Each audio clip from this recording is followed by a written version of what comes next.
Ladies and gentlemen of the jury, forget everything you've seen on television and in the movies. There's not going to be any last-minute surprise witnesses. Nobody's going to break down on the stand with a tearful confession. You're going to be presented a simple fact. Andrew Beckett was fired. You'll hear two explanations for why he was fired, ours and theirs. It is up to you to sift through layer upon layer of truth until you determine for yourselves which version sounds the most true. There's certain points that I must prove to you. Point number one, Andrew Beckett is a brilliant lawyer, great lawyer. Point number two, Andrew Beckett, afflicted with a debilitating disease, made the understandable, the personal, the legal choice to keep the fact of his illness to himself. Point number three, his employers discovered his illness. And ladies and gentlemen, the illness I'm referring to is AIDS. Point number four, they panicked.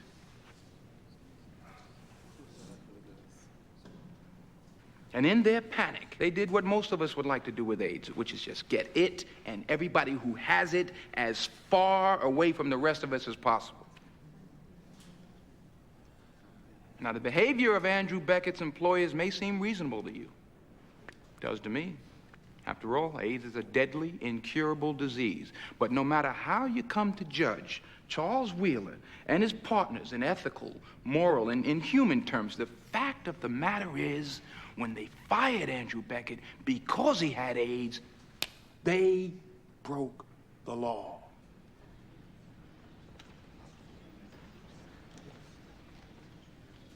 Fact. Andrew Beckett's performance on the job varied from competent, good, to oftentimes mediocre, to sometimes flagrantly incompetent. Fact. He claims he's the victim of lies and deceit. Fact. It was Andrew Beckett who lied, going to great lengths to conceal his disease from his employers. Fact. He was successful in his duplicity. The partners at Wheeler did not know that Andrew Beckett had AIDS when they fired him. Fact. Andrew Beckett is dying.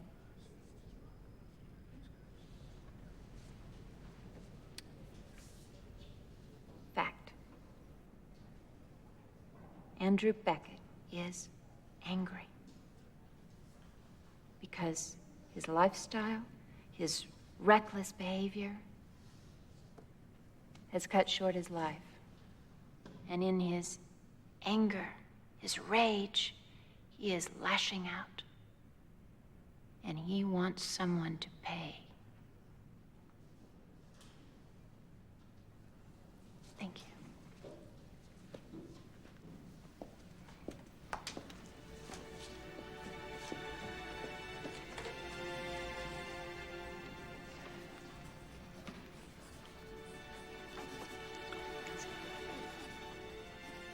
Andrew Beckett represented your company in a lawsuit in 1990, is that correct?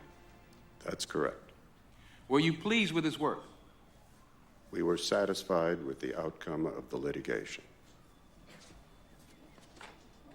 Satisfied. Mr. Laird, when I approached you about being a witness at this trial, you gave sworn testimony in a deposition, is that correct?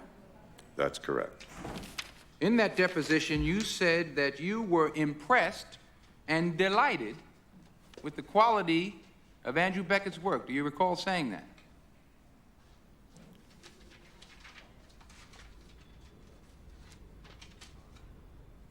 In all honesty, I was delighted with certain aspects of Andy's efforts. But in general, I found the work to be merely satisfactory.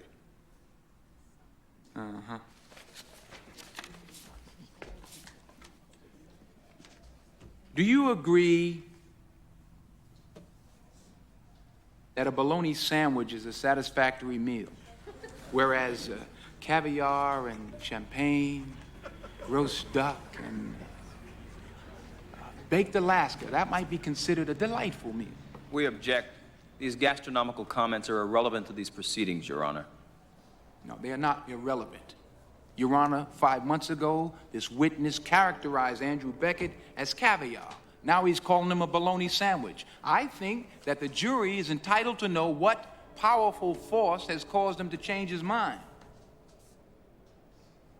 He hasn't changed his mind. He's amplified his answer. Objection sustained.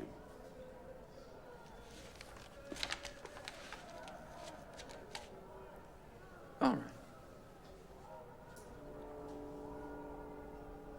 All right, Mr. Laird, explain this to me like I'm a 4-year-old, okay?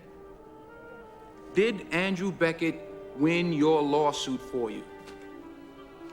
Yes, we won.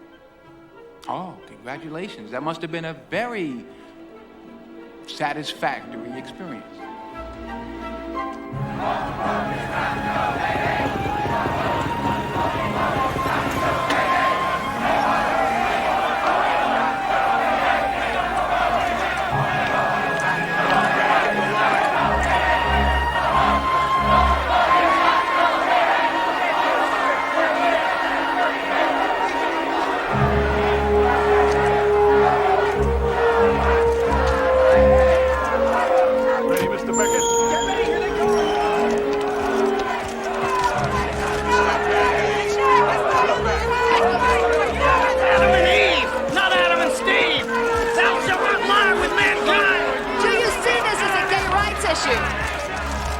I am not political. I just want what is fair, what is right. But you are gay, aren't you? Well, I don't see how that's any of your business. But yes, I am. Totally irrelevant. Doesn't matter. Do you think that homosexuals deserve special treatment?